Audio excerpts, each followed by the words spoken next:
This time last year, with an economy running strong and winters getting warmer, many people in Boston were still struggling. This year, the cost of essentials, housing, heating, and food are piled on top of the economic fallout from the pandemic. At the city's anti-poverty agency, that means all the more urgency about providing relief and drumming up support. To tell us about those efforts is the CEO and president of ABCD, John Drew. Thank you very much for being with us again, John. Thank you for having us. John, I want to ask you about how things are this year with people asking for help. That normally bumps up a little bit in December, but what's it like this year? Well, you just said going into winter with people who are marginally getting by, we always have a blip, and we also have our winter emergency heating assistance going at this time of year. But what we're seeing here is something that's been playing out since March. We've got so many people who are without resources or so little resources, lost their jobs, that we've been on the front lines and we're doing as many meals, as many ways of helping people as possible. This weekend, beginning of next week, we'll be providing a $200 gift cash card to 1,400 of our Head Start families. I think that's badly needed for the holidays. We're also providing, it's really trying to fill a huge hole because people actually ended up with nothing. And as a result of the pandemic and economic fallout, all of us have sort of been waiting, and I've talked to you before about the need for federal relief, but that hadn't come yet. And we still haven't seen it come, and come December 26th. This year, the day after Christmas, in England, they call it Boxer Day, is when millions of people will run out of their federal unemployment. So let's hope that our national government can get their act together and get something out. But it will be in January if it happens.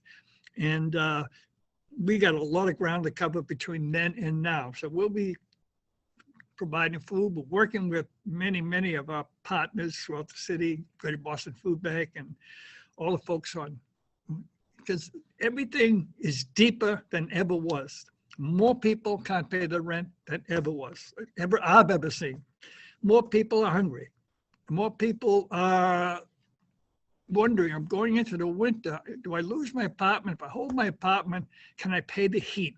So we've got 15,000 applications so far for heating assistance. I don't want to stress that because it does get confused right now. Oh, we got all this stuff going on, but we have a separate program for heating assistance that's going. Sure, I want to stop you right there because how does that figure compare with last year? We're just about a little over, and we're hoping that the problem, the opportunity, I don't like the word problem. The opportunity is that we have a lot more eligible people because of the layoffs. But we also have a lot of people who've never asked for anything before. So we got to find them, number one. Two, now with the close down, the remoteness gets in the way of trying to help people because of their inability to be able to help reach them. It's just the difficulty of we're working through that. Anybody listening who needs help with heat, let's say heat, you can minimally come to downtown if you're close to 178 Tremont Street. We got people waiting every day on the first floor to help you get heating assistance to fill out the forms. We also are in every neighborhood.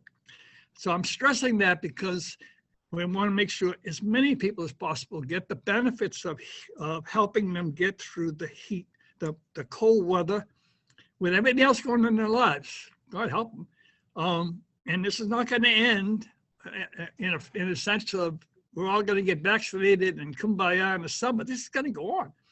And the recovery is going to go on the other side. How do we get people back to work? All of those things are down the line. But right now, the way we operate, the way I see it is it's survival time.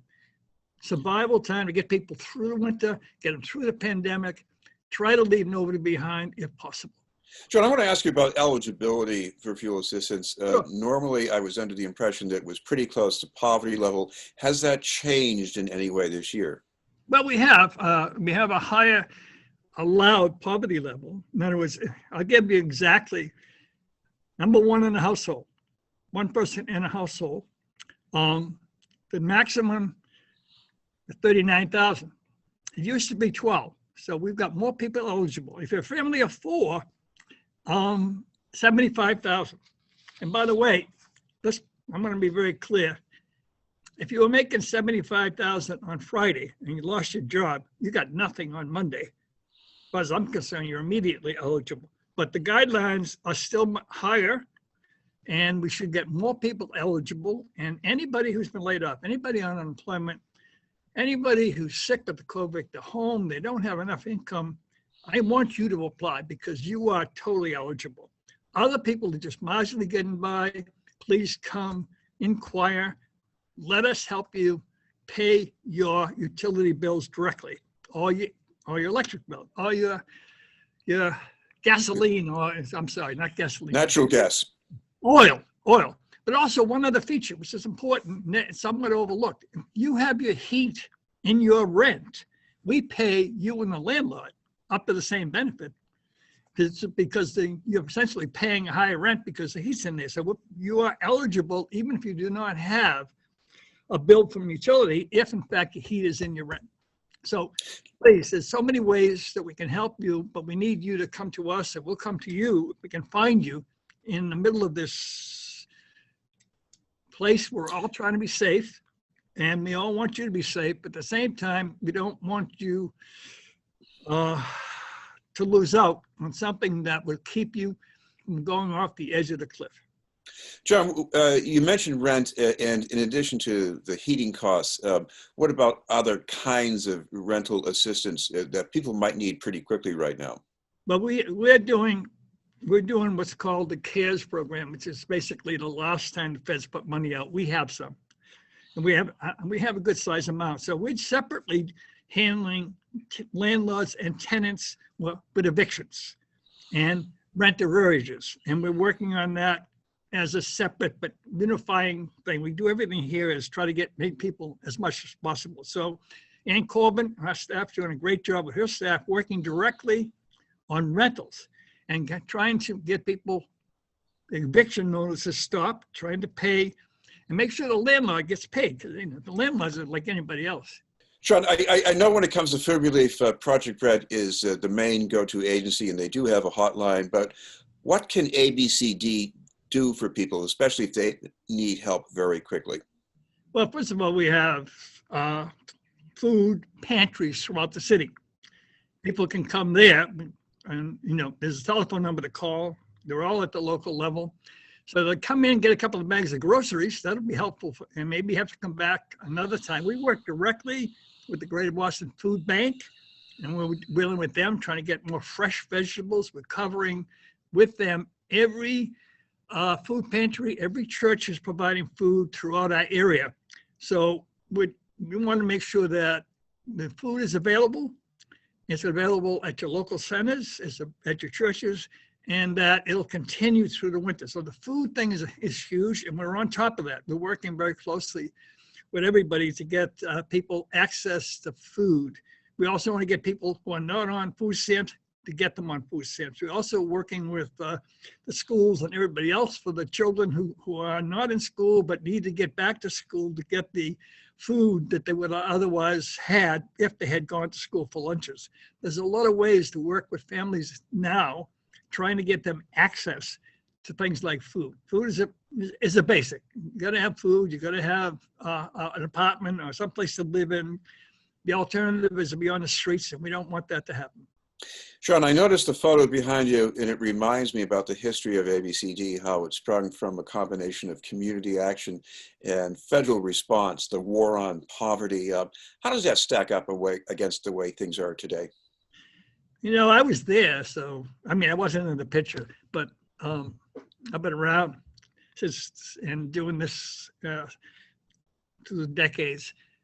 It was a different time. We actually wanted to take on the war on poverty in a major way. It was a time when people are up for big things to happen. We had a modern president. We come up with Medicare. We come up with enhanced Social Security and food stamps, community action, which is we are all started and still are still in place. I think some people thought the war on poverty went away. It hasn't. It hasn't. We're all on the ground. We're doing our best. We're doing Head Start. We're doing LIHEAP. All of the important components for us has been community participation. You know, my board is 51 members. An awful lot of those are community members. So they have they have a direct access line to ABCD for things that need it in their neighborhood. We're still out there doing things, and we continue to try to do new things. And we work with the Congress, we work with foundations. You know, entrepreneurially, our objective every day is to come up with enough resources, enough different resources to meet the needs of people who are, in this case, right now, are victims of a pandemic. And obviously in the past, victims of racial inequality, economic inequality, all kinds of things that have happened to us, to a lot of people over generations. And I think we've made a big impact. Did we cure it? Of course we didn't. No, the system went on, and people got rich, and some people didn't. And we're still living through that. We're living through rough political times, and we lived through difficult politics in Nixon, and we lived. But you know what? Just like the election process we went through, we persevered. John, I know resiliency means getting help for anti-poverty efforts from sources closer to home. Please let us know about how people can help in that way, and also talk about numbers where people can call for help from ABCD. We have provided, and hopefully you have all the telephone numbers, but we have a telephone number for food, we have a telephone number for heat, we have a telephone number for rental assistance, we have general numbers, and people can contact us online at bostonabcd.org. We're on Facebook, Instagram, and we have a Twitter account. We're doing everything we can for you to find us. And once you've found us and we find you, we can navigate you through, as much as possible, your needs.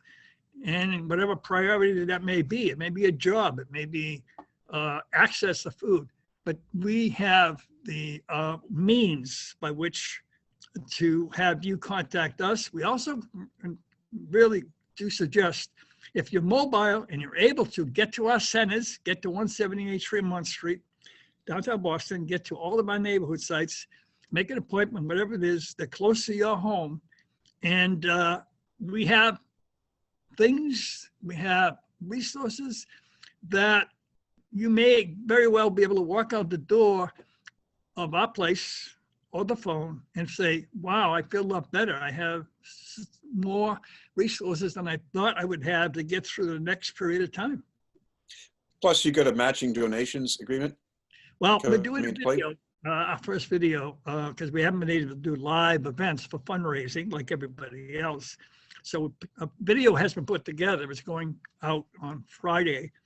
And now we have Doc Rivers is on it, a wonderful friend, and Kramer Associates is actually doing it for us pro bono. It's our first. So well, we put it out to everybody to tune in on Friday, with the hope that people would understand we're also asking for help, money, maybe even volunteers. So Mike Hogan, one of our friends who received it, has already notified us that he's going to put 5,000 up, and he'll match up to 5,000 everybody else's pledge. That gets us 10,000 to start. Nice, and I'm very grateful that we have that just to start out. Well, thank you very much for being with us, John, and I'm wishing you more reasons to be hopeful and grateful over the holidays. I think we all should be helping each other and be grateful that we can do that. Thank you very much. John Drew from ABCD. We'll have more news in just a moment.